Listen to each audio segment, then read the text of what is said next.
Hello, everyone, and welcome to another episode of English Podcast Conversation. In today's episode, we'll be having a conversation about plans for the weekend. Joining me today are Alex and Sarah. Welcome, Alex and Sarah. Excited to be here. Thank you for having us. So, in today's lesson, we're going to look at language about plans for the weekend. We're also going to learn a few phrases. Well, let's get started then with our vocabulary preview. Vocabulary preview. We have 3 words for you, Sarah, today. The first word is unwind. Unwind means to relax and let go of stress or tension. The second one is pampering. Pampering refers to indulging in activities that provide comfort, relaxation, and self-care, such as treating oneself to a spa-like experience. And finally, recharge. Recharge means to replenish one's energy or restore vitality. That all for today vocabulary preview. Thank you for the vocabulary preview. Great. Let's dive right into our conversation about weekend plans. Alex, why don't you start? What are your plans for the upcoming weekend? Well, I'm planning to take it easy this weekend. I've been working hard lately, so I'm looking forward to some relaxation. I might catch up on my favorite TV shows and do some reading. That sounds like a perfect way to unwind, Alex. Sometimes a quiet weekend at home can be just what we need. Sarah, how about you? What are your plans? I'm actually planning to meet up with a few friends on Saturday. We're thinking of going to a new restaurant in town that has received great reviews. I'm really excited to explore some new flavors and enjoy good company. That sounds like a lot of fun, Sarah. Trying out new restaurants is always an adventure. Don't forget to let us know how it goes. Now, I'm curious, will either of you be doing any outdoor activities over the weekend? I might go for a hike if the weather is nice. There's a beautiful trail near my house, and it's a great way to connect with nature and get some exercise. I'm not much of an outdoorsy person, but I do enjoy taking leisurely walks in the park. If the weather permits, I'll definitely take a stroll and enjoy the fresh air. Both of those activities sound lovely. It's always refreshing to spend time outdoors and enjoy nature's beauty. Now let's talk about Sunday. Are there any specific plans for that day? On Sunday, I'm planning to do some meal prepping for the week ahead.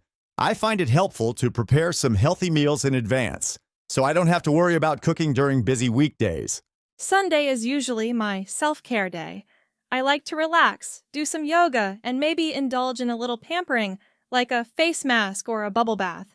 It helps me recharge for the upcoming week. Both of those activities sound like excellent ways to prepare mentally and physically for the week ahead.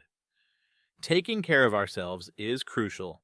Now, before we wrap up, do either of you have any final thoughts or suggestions for our viewers when it comes to planning their weekends? I would say it's important to find a balance between relaxation and activities. Plan a mix of things that make you happy and help you recharge. Remember, weekends are meant to be enjoyed.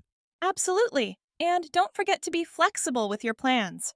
Sometimes unexpected opportunities or events arise, and it's okay to go with the flow and embrace new experiences. Wonderful advice, Alex and Sarah. So, Alex, what was the best and worst part of your weekend? The best part of my weekend was spending quality time with my family. We went on a picnic to the park and played games together. It was so much fun. The worst part was when I accidentally spilled coffee on my laptop. It caused some damage, and I had to spend time fixing it. That sounds like a lovely family time, Alex. But I can understand how the laptop incident could be frustrating. Sarah, how about you? What was the best and worst part of your weekend?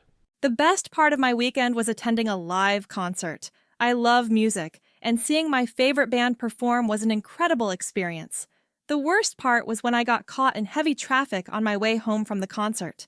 It took much longer than expected, and I was exhausted by the time I reached home. Attending a live concert sounds amazing, Sarah. It's unfortunate that the traffic dampened your mood. Now, let's talk about ideal weekends. Alex, what does your ideal weekend look like? My ideal weekend involves a good balance of relaxation and adventure. I enjoy spending time outdoors, going for hikes or bike rides. I also like trying out new restaurants or cooking a nice meal at home. And of course, spending quality time with my family and friends is a must. That sounds like a perfect blend, Alex. Sarah, what about you? How would you describe your ideal weekend? My ideal weekend is all about self-care and relaxation. I enjoy sleeping in, having a slow and cozy breakfast, and spending time reading books or watching my favorite movies. I also like pampering myself with a spa day or going for a long walk in nature. It's important for me to recharge and rejuvenate during the weekend. That sounds like a delightful way to unwind, Sarah. Now, let's discuss how people spend their weekends in your respective countries. Alex, can you tell us a bit about how people typically spend weekends in your country? In my country, weekends are often dedicated to spending time with family and friends. Many people engage in outdoor activities like picnics, going to the beach, or taking hikes. There are also cultural events, festivals, and sports games that people attend. Some individuals use weekends for personal hobbies or pursuing their interests. That sounds like a vibrant and community-focused weekend culture, Alex. Sarah, how about in your country? How do people typically spend weekends there? In my country, weekends are a combination of relaxation and socializing. People often spend time with their families, going out for meals, or visiting relatives. Some enjoy shopping or exploring new places in the city. There are also cultural activities like visiting museums, attending concerts, or going to the theater, and of course, there's a significant emphasis on enjoying local cuisine and trying new restaurants. That sounds like a wonderful mix of leisure and cultural experiences, Sarah. Thank you both for sharing your perspectives. It's fascinating to learn about how weekends are spent in different countries. That concludes our conversation about weekends. Thank you, Alex and Sarah, for joining us today. Thank you for having us. It was a pleasure. Thank you. I enjoyed discussing weekends with you. And thank you to our viewers for tuning in. We hope this conversation gave you some insights into how people spend their weekends and inspired you to make the most of your own. Until next time, take care and have a fantastic weekend.